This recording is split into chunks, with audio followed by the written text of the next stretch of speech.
과학자 선교와 마을 목회라는 그런 주제의 내용이라고 볼 수 있습니다. 그래서 제가 벌써 상임회장을 맡은 지 한 6개월 정도 됐습니다. 반년 정도 됐고, 저는 장신대 신학대학원장을 하다가 호남신학대학교 총장으로 있었고요. 한국기독교학회 회장을 4년 동안 2번 제가 연임을 했습니다. 그래서 전국신학대학 협의회 회장을 했고, 숭실사이버대학 이사장을 했고, 현재는 한국외환선교회 회장과 온라인 바이블 스터디 하는 것이 있는데요. 그래서 이 바이블 아카데미의 총장 이렇게 이제 맡아 있는 상황입니다. 이거는 제 사진 가운데 뭐 이렇게 잘 나온 것 같은 사진 한 장 이렇게 붙여봤습니다. 그다음에 이제 47차 한국기독교학회 정기학술대회인데 그 학술대회의 어떤 상황에 대해서 뭐 이렇게 사진을 이렇게 붙였습니다. 여기 있는 게 이제 저고요. 옆에 있는 신학자가 대만 출신 미국에서 활동하는 이름이 갑자기 생각 안 나는데 신학자고 옆에 왕대일 교수라고 감신대 교수했던 우리 같이 임원들이 같이 찍은 그런 사진입니다. 그다음에 이제 우리 홈페이지에 보게 되면은요. 옆빨간 줄이 이렇게 지워지지 않나요? 홈페이지에 보게 되면은 선교신학 강좌에 대한 팝업 창을 띄워놨습니다. 그래서 보시게 되면 여기 누르게 되면 언제나 들어갈 수 있도록. 그래서 한국외향선교회 홈페이지인데 지금 한국외향선교회 홈페이지는 여기 스타일이 좀 옛날 스타일로 돼 있어가지고 같이 조금 좀 비용을 들여서 우선 뭐 비용만 들이면 고칠 수 있는 것이니까 그 비용을 들여서 조금 좀 모던하게 그렇게 지금 바꾸는 중에 있습니다. 아직 다 완성은 안 됐고요. 그래서 옛날부터 이렇게 지금까지 옛날 저 한국외향선교회는 인천부터 출발했거든요. 그래서 이제 최규만 명예님, 이광선 또 회장님, 또 저 이렇게 이제 이어서 했고요. 또 현재는 김사만 목사님께서 또 이사장으로 맡아서 여러 가지를 애쓰고 있습니다. 그래서 이제 제 강의를 본격적으로 들어가 보게 되면 먼저 이제 문화적 구원에 대한 개념을 cultural salvation 이렇게 이제 표현할 수 있는데요. 복음서에 다양한 구원의 모습이 나타나고 있거든요. 그래서 복음서 마가복음에서만 보게 되면 예수 그리스도께서 귀신 들린 자에게서 귀신을 축출하고 몸에 질병 있는 사람들을 치유하고 장애를 가진 사람들의 장애를 이기게 해주고 부당한 법으로 인해 피해받은 사람들을 도와주고 죄악의 굴레에서 해방하며 영적이고 정신적인 고통을 치료해주고 여러 가지의 차별이 있는 세상에서 그 차별의 굴레를 벗겨주며 경제적 어려움에 봉착한 사람들을 도와서 벗어나게 하고 거기에서 해방해 주신 거죠. 그러니까 이 복음서 같은 데 보게 되면 예수님의 하신 사역이 굉장히 다양하게 나타나 있습니다. 그래서 그 예수님의 하신 사역 전체를 우리는 구원 사역이라고 부를 수 있는데 그 예수님의 구원 사역이라는 것이 굉장히 다양한 모습으로 총체적인 그러니까 영육 간의 구원의 모습으로 나타나고 있는 것을 우리가 깨닫게 됩니다. 그래서 복음서에서의 그리스도의 사역은 우리 삶 전반의 문제를 아우르는 총체적 양상을 띠고 있는데 이제 이러한 구원, 그 총체적 구원의 모습을 저는 이제 문화적 구원이라는 cultural salvation. 이게 문화라는 것은 인간 활동의 복합 총체라 그러거든요. 인간이 하는 모든 일이 다 문화 속에 들어가 있는 건데 그렇기 때문에 기독교의 구원이라는 것은 영적인 구원에만 머물러 있는 것이 아니라 영과 육, 또 경제생활, 또 법적인 문제, 다양한 모든 문제, 또 심리적인 어려움, 그러한 모든 면에서 예수님의 사역을 통해서 예수님이 우리에게 해방을 주고 구원을 주기 위해서 노력했다. 그런 구원을 총체적 구원의 모습을 문화적 구원이라고 부르는 것입니다. 그래서 그 문화적 구원에 대해서 잘 쓰여 있는 책이 제가 이제 마가복음의 문화적 구원의 모습을 분석한 책이거든요. 그러니까 마가복음의 피어오른 구원 무지개인데 이게 쓴 지 굉장히 오래됐는데 아직까지도 이제 살아남아 있는 책입니다. 그래서 제가 마가복음을 문화적 구원의 입장에서 분석한 책이고요. 최근에 이제 온누리교회 더 멋진 세상 만들기 선교 요 책에 있는 내용 가운데 하나가 오늘 하는 강의의 내용이거든요. 그러니까 오늘 강의가 어디에 들어가 있느냐 하면 온누리교회 더 멋진 세상 만들기 선교라는 책 속에 오늘 강의의 내용이 들어가 있습니다. 이건 작년에 몇 년 됐죠? 한 2, 3년? 3, 4년 정도 된 것 같습니다. 한 3년 전에 쓴 책인데, 마을 목표 시리즈 17번, 네, 킹덤 부스에서 나온 책인데, 이것도 제가 뭐 급하게 쓴 책이지만은, 또 그런 내용을 담고 있고, 오늘 강의의 내용을 책에서 보시려면 여기에서 보실 수 있습니다. 그래서 이제 그러한, 에, 예를 들어 가지고요. 이제 이게 그 문화적 차원의 접근이라는 것이 굉장히 중요한 건데, 이 건강에 대한 이제 문화적 차원의 접근을 한다면 이런 거예요. 예를 들어서 우리가 어느 지역의 주민들의 건강을 증진하려고 한다. 예? 그러면은 제일 처음 생각할 수 있는 게요. 그 어느 지역의 의료 수준을 높이는 것이죠. 그 좋은 의사들을 많이 모셔오고 또 의료 시설을 확충하고. 그러니까 어느 도시를 건강하게 하기 위해서는 의료 수준을 높이는 것이죠. 그다음에 좋은 의사들을. 예. 근데 그것만 가지고 절대 안 되거든요. 그러니까 우리가 어느 그 도시의 건강을 증진하기 위해서는 두 번째 뭐가 좋냐면 환경이 좋아야 됩니다. 그래서 우리가 먹는 식수라든가 이 식수가 여러 가지 오염이 되면은 건강하게 못 사는 거거든요. 공기의 질이라든가 이 환경 문제가 중요하고요. 그다음에 이제 우리가 건강하게 살려면은 식생활 같은 게 중요합니다. 잘 먹고 살아야 되고 또 잘 먹고 살고 또 의료 혜택을 누리기 위해서는 경제적인 여유가 있어야 되잖아요. 아무리 좋은 의료 혜택이 있으면 뭐합니까? 경제적인 여유가 없으면 그거를 활용하지 못하니까. 그래서 이제 경제력을 높여주고, 또 경제력을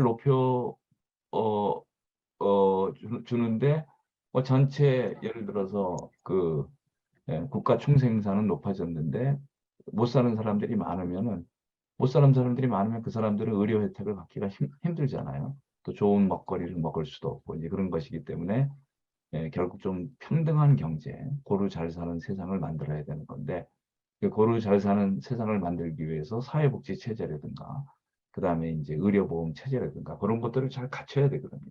그래서 이제 그런 것들이, 그러니까 이게 이제 건강이라는 것을 우리가 그냥 단순하게 의료 수준만 높이면은 지역의 건강이 증진될 것이다 이렇게 생각하지만 절대 그렇지 않거든요. 그러니까 우리가 그 건강한 지역을 만들려면 다양한 접근이 필요한데 그러한 총체적으로 건강의 문제를 접근했을 때 그러한 것을 보통 뭐라고 말하느냐면 건강에 대한 문화적 접근이라고 해요. 그런 제목의 책이 있습니다. 이 건강을 문화적으로. 그러니까 우리가 항상 어떤 문제를 이렇게 해결하고 어떤 문제에 접근할 때 총체적 시야를 가지고 접근하는 것이 필요합니다.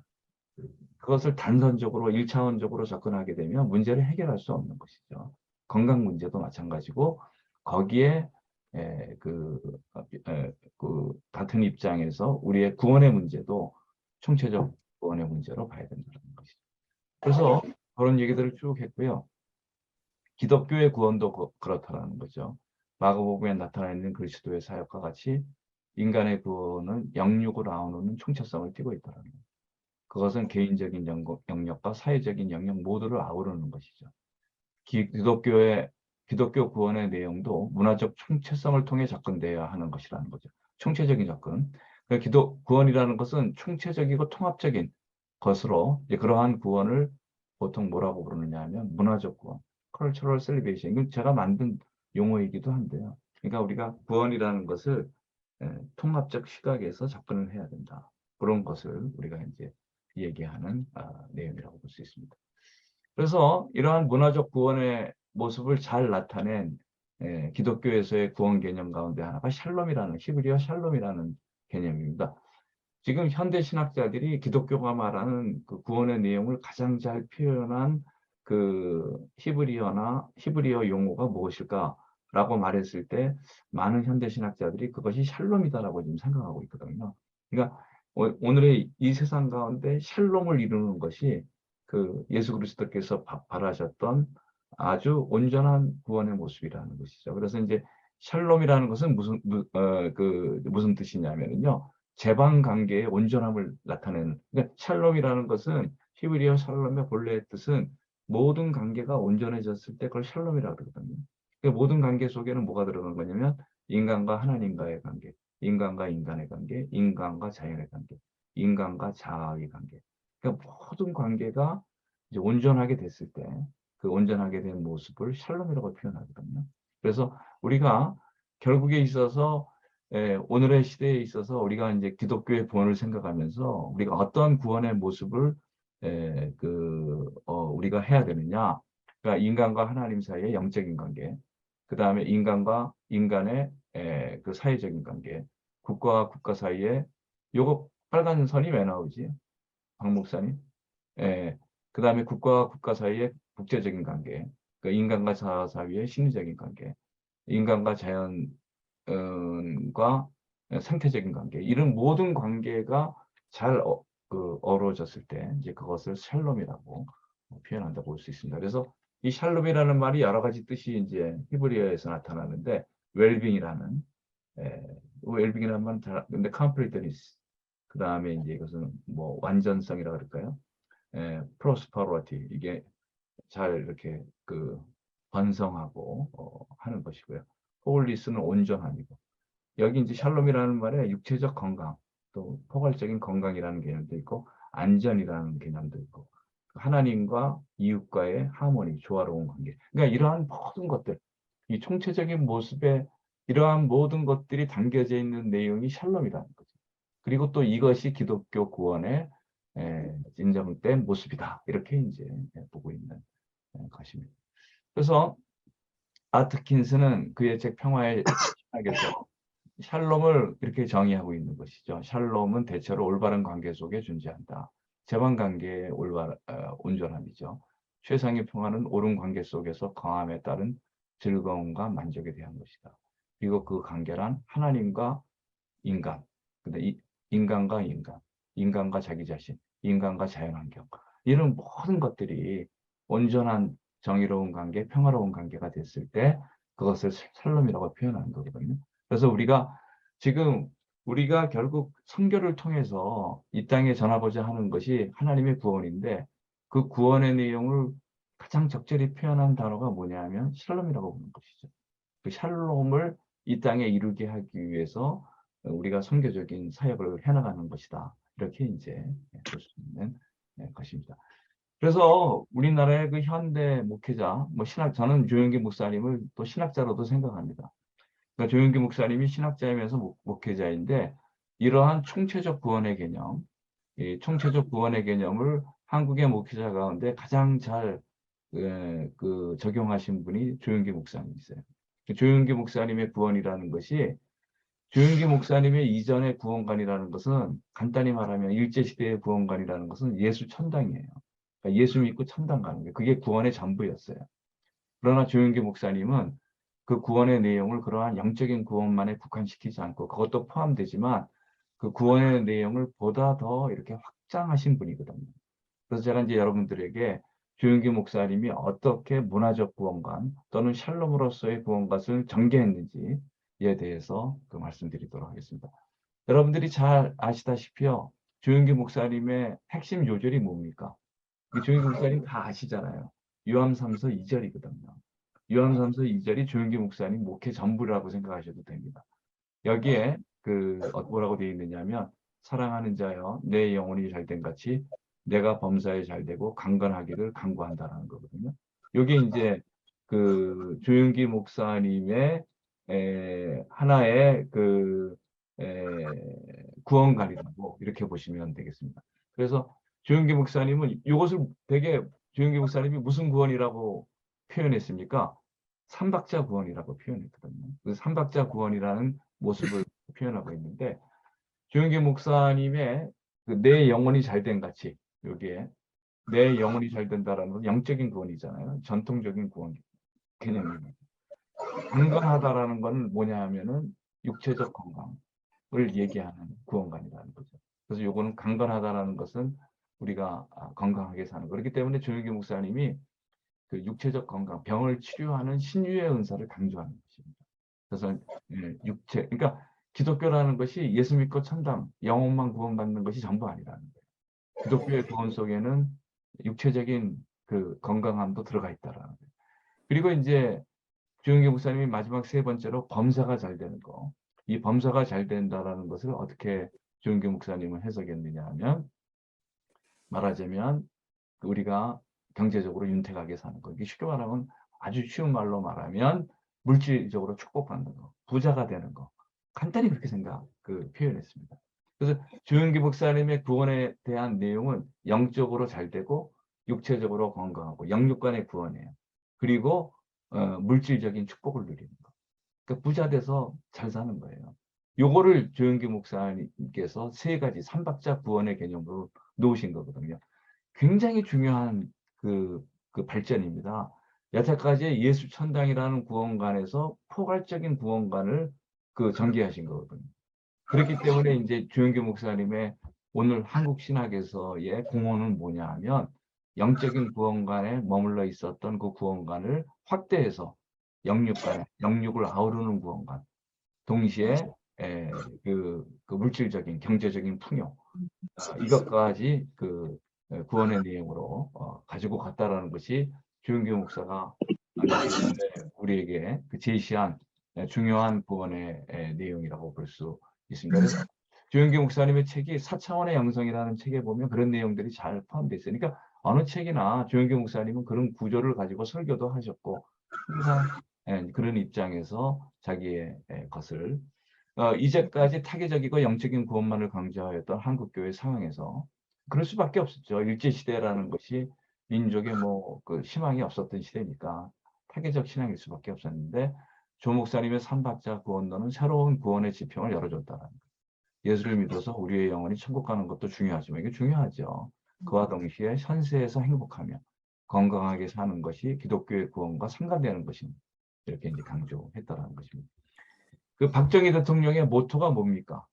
박정희 대통령이 경제개발 개념 계획도 하고 하면서 박정희 대통령의 가장 중요한 하나의 모토가 뭐냐면 잘 살아보자 했거든요. 그래서 우리 복음성가가 비슷한 노래가 있습니다. 어떤 노래가 있냐면 잘 살아보세. 이 박정희 대통령이 작사 작곡했다는 거 아닙니까?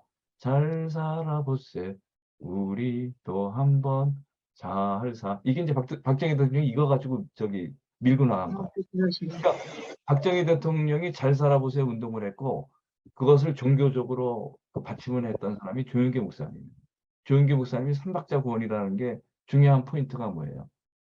우리가 영적으로 구원받는 것도 중요하지만 이 세상에서 잘 사는 거, 건강하게 사는 거. 요거를 이제 조영기 목사가 강조한 거거든요. 그러니까 당시 우리의 사회적인 차원에서 정치 경제적인 차원에서는 박정희 대통령의 잘 살아보세요 운동이 있었고 종교적인 차원에서는 조영기 목사님의 삼박자 구원이 있었던 거거든요. 그러니까 조영기 목사가 당시의 시대 정신을 읽은 거예요. 지금 한국의 상황에서 한국에 필요한 시대 정신, 한국이 지금 요구하는 게 뭐냐? 우리가 경제를 부흥시켜가지고 잘 살아보는 거다. 그거를 자기의 목회와 신학적인 하나의 생각으로 집어넣으신 거예요.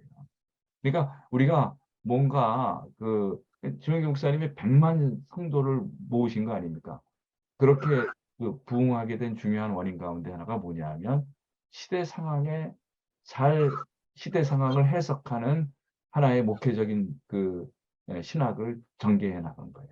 그렇기 때문에 엄청난 위력을 가지고 있었다라는 것을 우리가 이제 깨닫게 되는 것입니다. 1960년대, 70년대 경제 개발을 하며 새로운 나라 건설을 꿈을 가졌던 백성들에게 삼박자 구원론은 시사하는 바가 컸다라는 거예요. 조영규 목사님은 오늘에서 하늘나라에서의 행복과 함께 오늘에서 건강하고 행복한 나라 건설을 꿈꿨던 백성에게 기독교의 문화적 구원, 문화적 구원이라는 것은 뭐예요? 영육간의 구원이거든요. 그러한 구원의 의미를 잘 해석한 분이라고 볼 수 있습니다. 근데 이제 조영기 목사님의 약점이 있어요. 조영기 목사님의 약점이라는 것은 범사에 잘 되라고라는 것을 뭘로 축소했느냐 하면 부자 되는 걸로 축소한 거거든요. 너무 축소했잖아요. 범사에 잘 된다는 것은 모든 일에 잘 되는 건데 모든 일에 잘 되는 것을 경제적인 축복으로만 해석한 거 아니에요. 그러니까 이것은 조금 너무 축소된 환원주의적인 너무 축소된 생각이 아니었느냐 이제 이렇게 보는 거고요. 그리고 이제 조영기 목사님의 한 개의 단점은요. 이 구원에 있어서 굉장히 개인적인 구원만을 얘기하십니다. 사회적인 문제에 대해서는 얘기를 하진 않으시죠.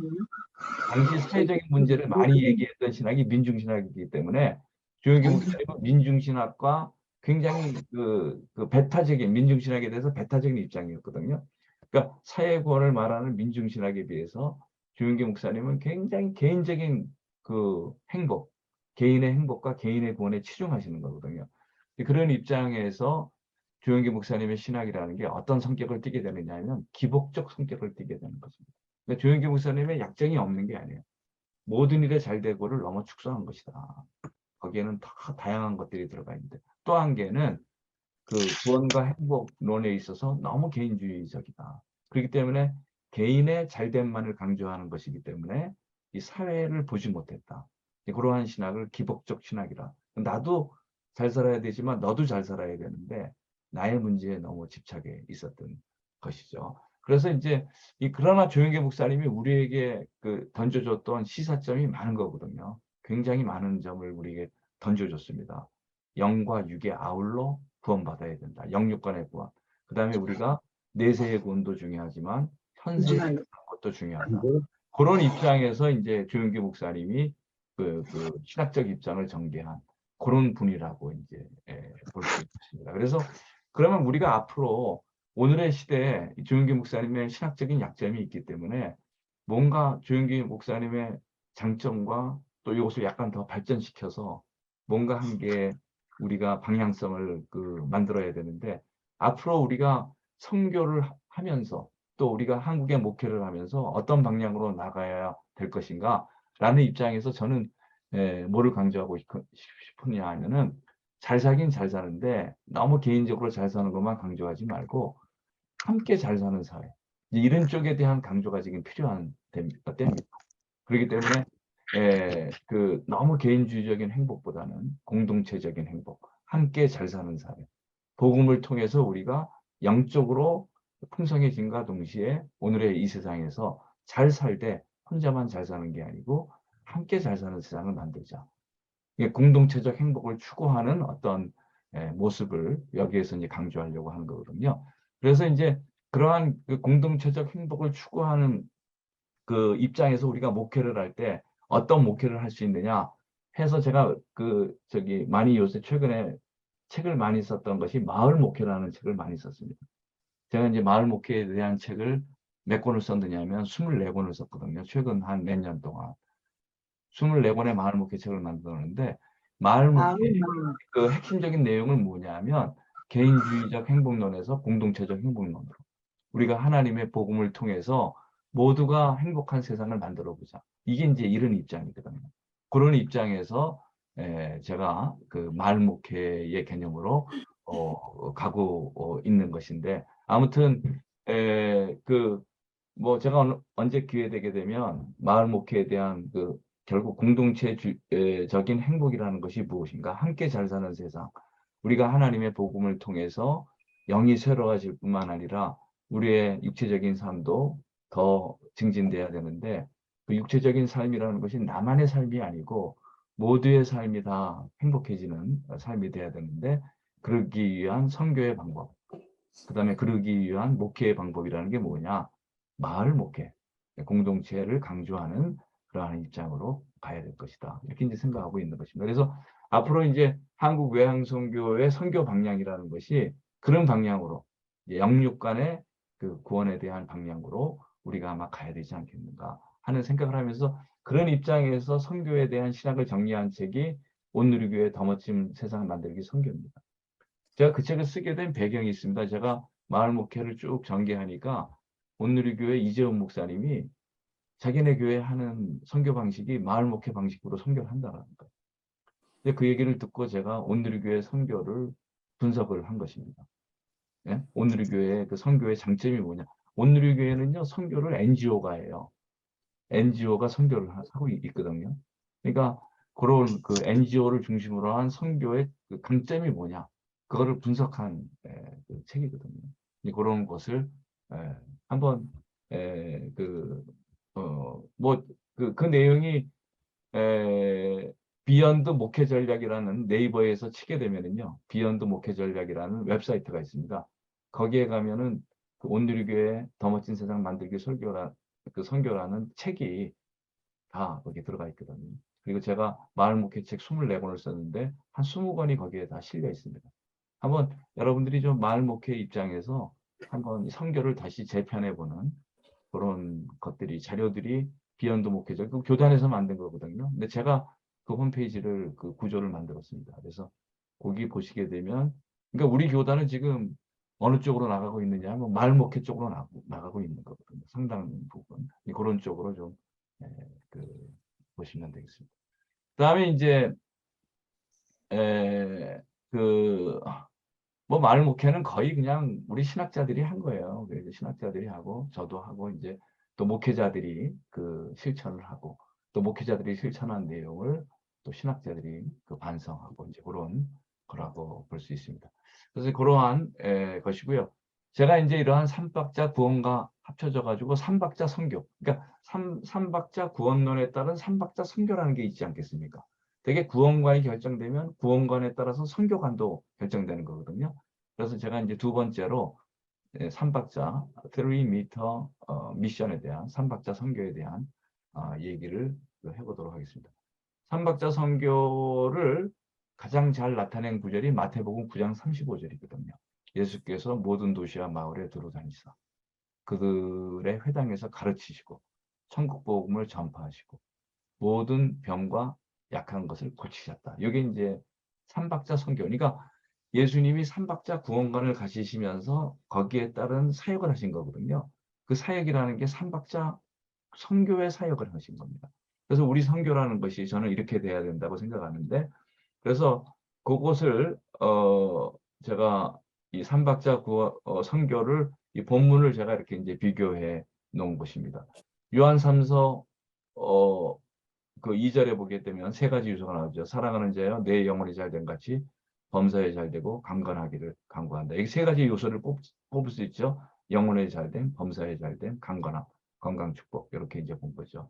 그 여기 마태복음 9장 35절은 삼박자 선교의 중요한 그 포인트인데 에, 제일 처음에는 천국 복음을 전파했다. 복음 전파라는 게 영적인 그 내용이죠. 그다음에 가르치셨다. 병 고쳤다라는 것은 요구하고 연관되어 있는 것이고, 그 다음에 영혼이 잘된 것을 위해서 복음 전파를 하신 것이고. 그럼 요것은 뭐하고 관계되겠어요?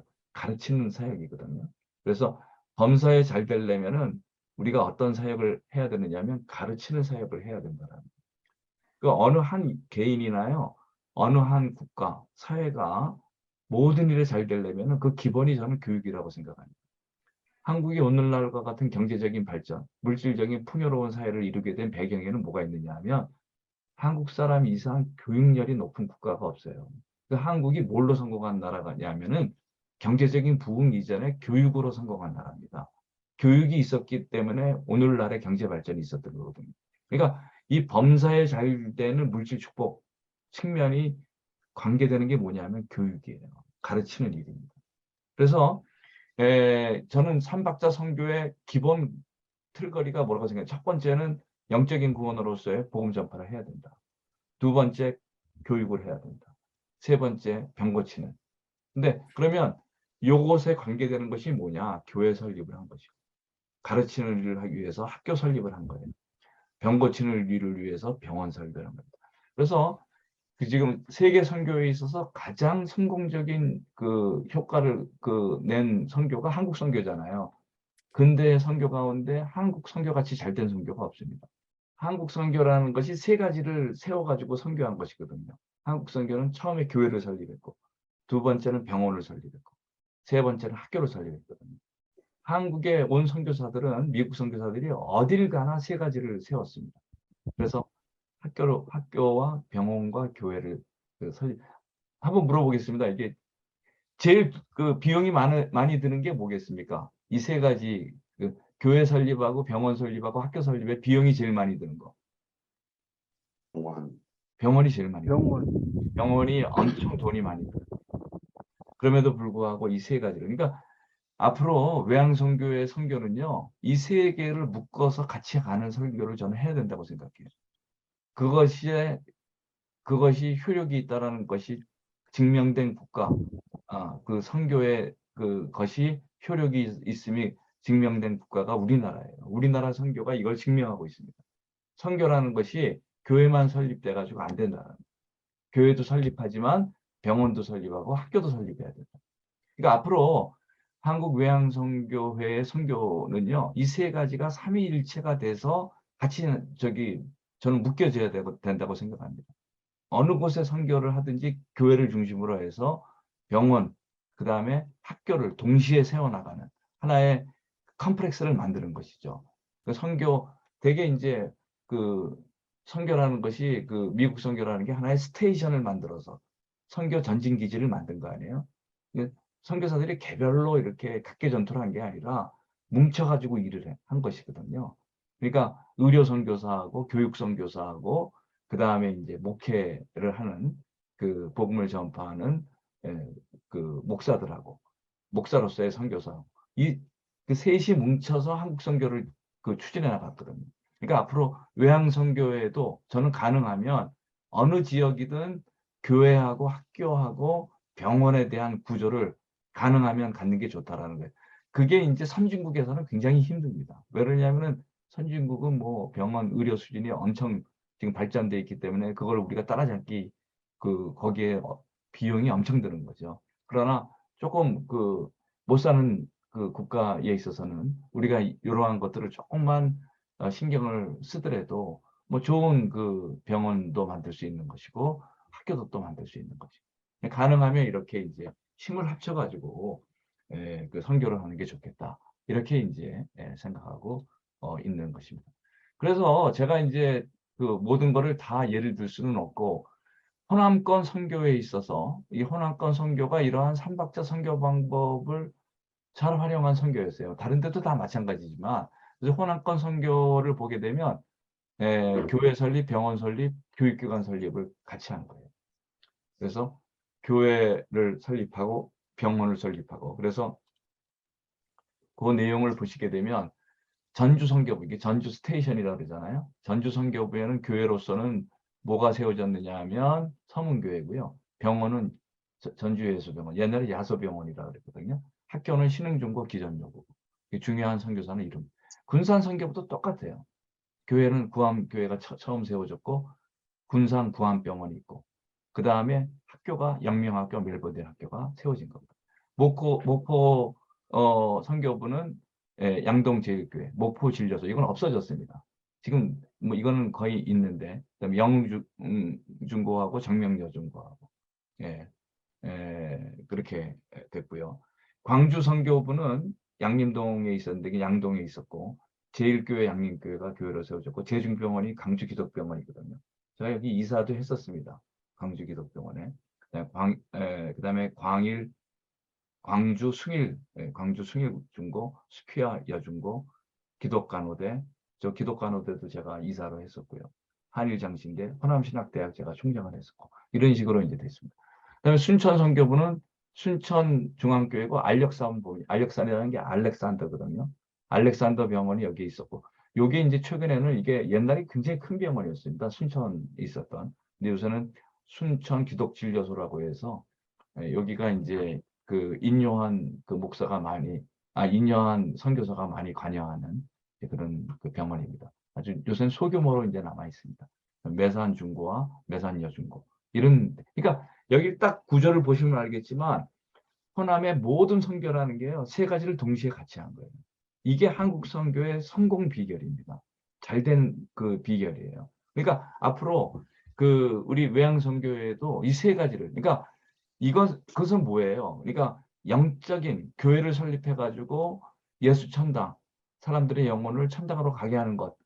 그게 기본이지만은 거기에 몸을 건강하게 하고 학교를 설립해서 모든 사람들이 경제적으로 윤택해지고 물질적인 풍요로운 가운데 살도록 범사가 잘 되도록 하는 기본적인 베이스가 교육이라는 것이죠. 그 교육을 통해서 그런 일을 할 수 있다. 그래서 앞으로 근데 사실은 이제 요것을 보게 되면은요, 이제 이런 식으로 했는데, 요게 이제 교회거든요. 광주 지역에 있는 교회고. 그 다음에 요게 이제 그 학교거든요. 광주 지역에 세워진 초기 숭일 학교죠. 숭일 학교. 요게 이제 그 호남신학대학교 속에 있는 광주 기독병원 윌슨 원장의 집. 그러니까 그 지금 그러니까 그 병원 원장이 제일 잘 살았어요. 또 거기에 많은 그 비용도 투여했고. 그래서 여기 이제 이게 그 6.25 때는 여기에 공산당 그 본부가 여기에 그 차려지기도 했고 이제 그런 곳입니다. 제가 이거를 많이 여기를 개조를 많이 했거든요. 제가 속을 많이 바꿨습니다. 잘 쓸 수 있도록. 그래서 잘 쓸 수 없게 돼 있던 거를 제가 많이 개조도 하고 그랬는데 아주 이게 그 시문화재로 돼 있는 이제 그런 곳인데 아무튼 이제 그런 곳이고요. 요런 이게 숭일학교고요. 숭일학교고 요거는 이제 그 전주에 있는 서문박교회라는 이제 그런 에, 교회고요. 요게 이제 그 전주 예수병원의 초창기 모습이에요. 전주 예수병원은 잉골드 여자 선교사가 좀 많이 관여를 했었잖아요. 그래서 이제 그런 그 모습이고요. 그러니까 이제 이상에서 보는 대로 그 미국의 남장로 교회가 호남권을 선교했는데 그 남장로 교회만 그런 게 아니에요. 북장로 교회도 여기 한국 서울에 같은 데 와가지고 뭐를 했습니까? 세브란스 병원 세웠고 세문안교회 세웠고 그 다음에 뭐를 세운 것입니까?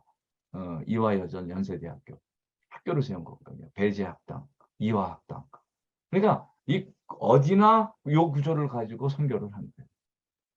근데 중요한 건 뭐냐면 이렇게 한 것이 와가지고 이런 구조를 만든 게 아닙니다. 이 선교사들이. 미국 선교사들이 한국의 선교사를 파송할 때 그 쉽게 말하면은 목사 선교사하고 교육 선교사하고 의료 선교사를 거의 1대1대1로 파송을 했습니다.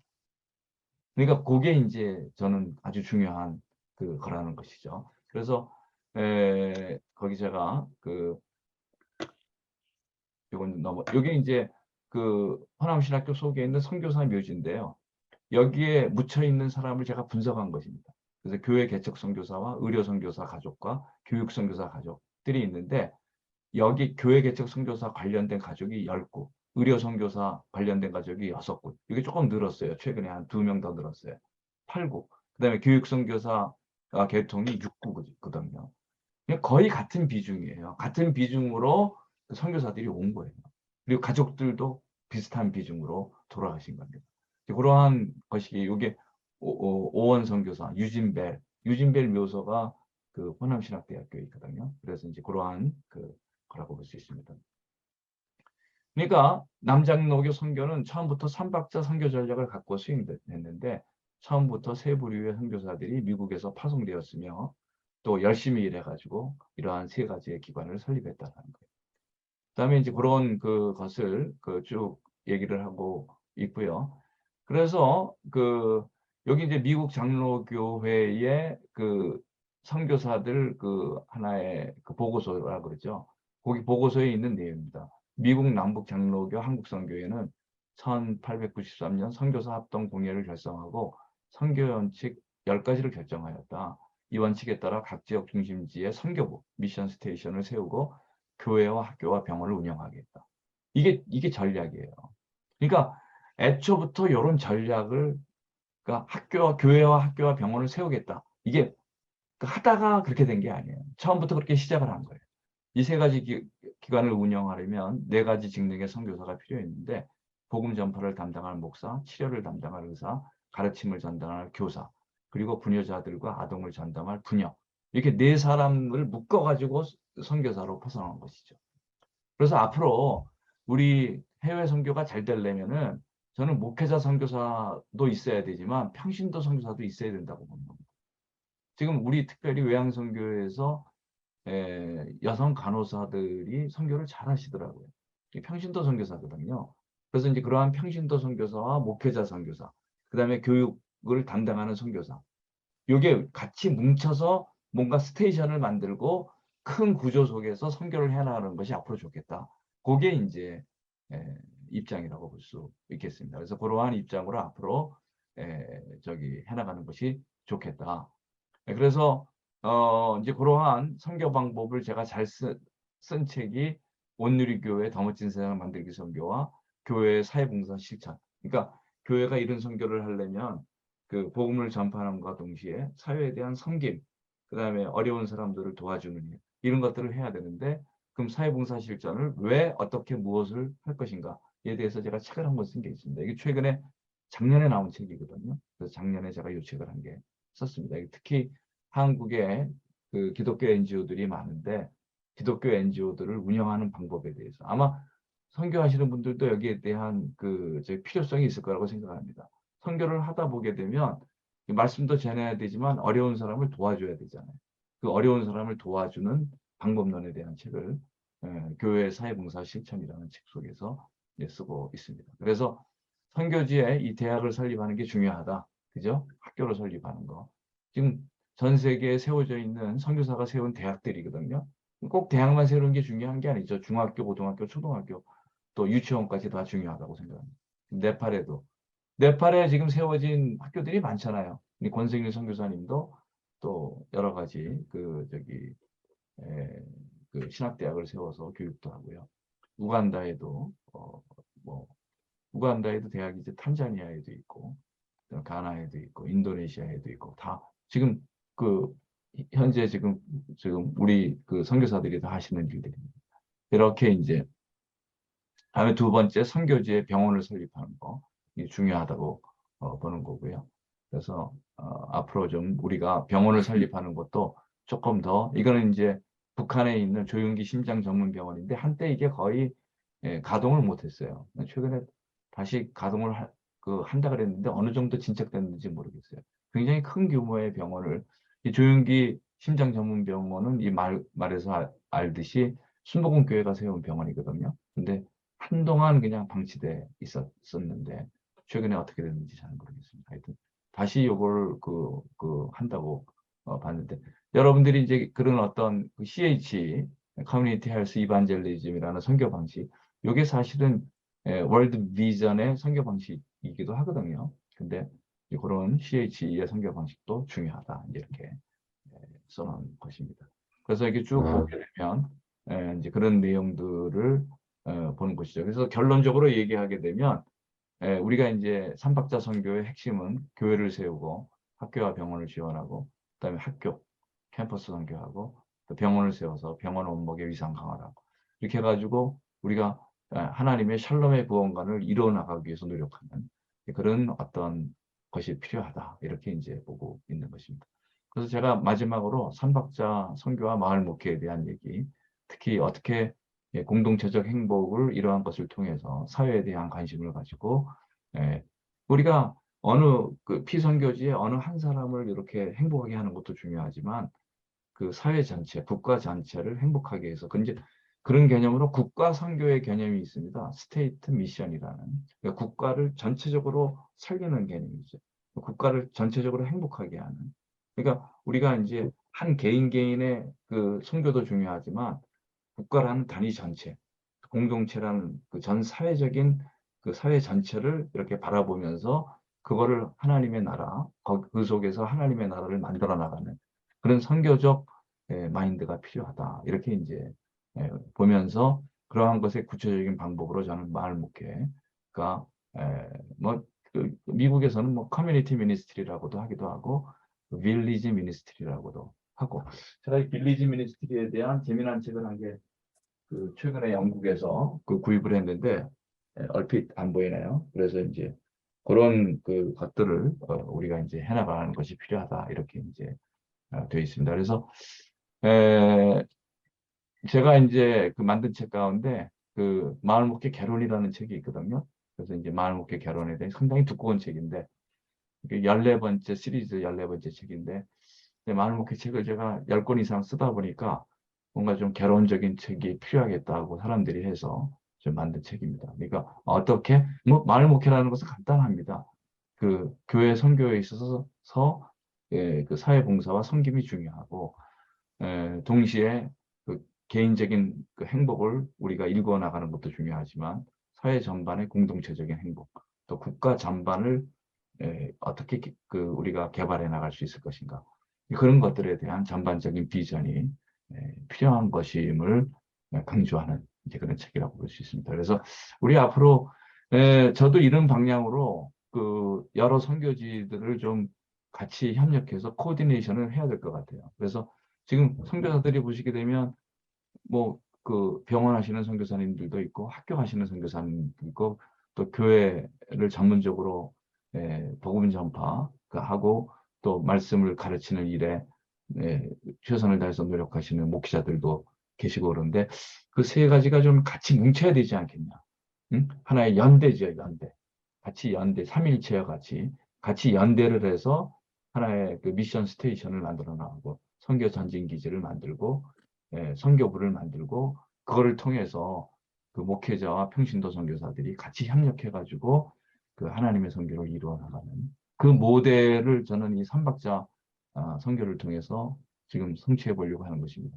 아마 지금 여기 뭐 그 선교사님들 대다수가 다 이런 방향에서 지금 하신다고 저는 생각하고 있습니다. 이런 방향에서 생각하고 있는데 우리가 이거를 조금 더 정교화해서 더 디테일하게 만들어 가지고 이제 해나가야 되지 않겠나 이제 이런 것입니다.